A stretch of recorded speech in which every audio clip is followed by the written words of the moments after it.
दोस्तों नमस्कार।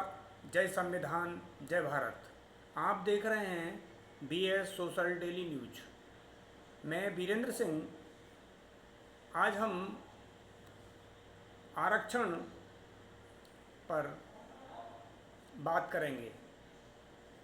कैसे 3000 सालों से 85% लोगों का हकमारी जो लोग कर रहे हैं उनके पेट में कैसे मरोड़ उठ रही है। कैसे मलाई खाने के आदी बन चुके लोग ये भूल गए हैं कि कैसे हम लोग उन गरीब लोगों पर 85% लोगों पर हकमारी करके अपना ज़बरदस्ती कुंडली मार के बैठे हुए हैं। तो बाबा साहब का जो संविधान है उनको पच नहीं रहा है।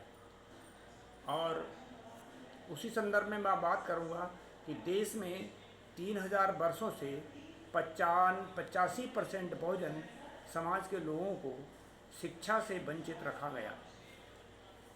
सार्वजनिक पानी के स्रोतों से जानवरों ने तो पानी पिया परंतु बहुजनों को पानी नहीं पीने दिया।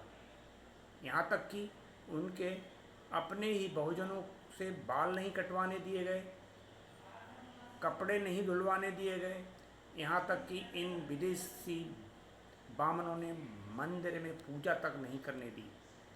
अब जब बाबा साहब मानव एक समान की बात की है और SC ST OBC माइनॉरिटी को उनके हक की व्यवस्था संविधान में आरक्षण के द्वारा कर दी है तो किसी धर्म के लोगों को तकलीफ नहीं होती। सबसे अधिक तकलीफ इन धर्म के ठेकेदार ब्राह्मणों को होती है, जबकि पूरे देश की मलाईदार संस्थानों पर धन दौलत ज़मीन जायदाद पर इन्हीं निर्लज्ज लोगों ने कब्जा करके रखा है। जबकि OBC को तो जब से देश आज़ाद हुआ है तब से बाबा साहब ने संविधान में जितनी जिसकी भागीदारी उतनी उसकी हिस्सेदारी की व्यवस्था कर रखी है, वो व्यवस्था कांग्रेस ने भी नहीं की। और BJP तो हमेशा से ही बहुजनों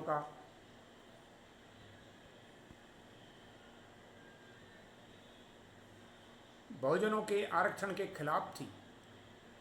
ये तो बाबा साहब द्वारा रचित संविधान को मानने को तैयार नहीं, बल्कि इन्होंने तो संविधान की प्रतियों को जलाया था।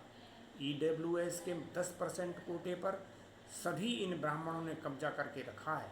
ठीक है भाई, आरक्षण हमें नहीं चाहिए, पर समता, समानता, बंधुता, मानव एक समान की संवैधानिक तरीके से मानो।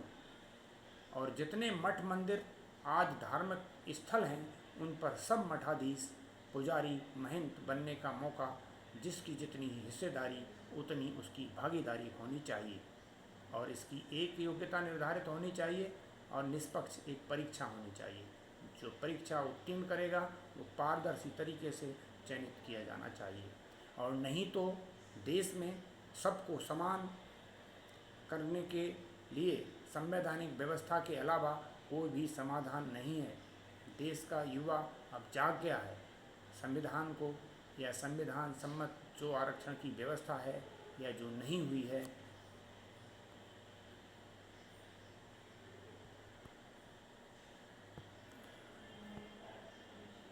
वह करनी पड़ेगी। और नहीं तो जो कुछ लोग जिनको गणित नहीं आती है वो लोग अपनी गणित ठीक कर लें। और यदि फिर भी आरक्षण के खिलाफ जाओगे या बोलोगे तो देश की जागरूक जनता व देश का बहुजन, जिसकी जनसंख्या 85% है, वो इस सरकार को ही उखाड़ फेंकने का काम करेगी। जय संविधान, जय भारत, जय समाजवाद, इंकलाब जिंदाबाद, जिंदाबाद, जिंदाबाद।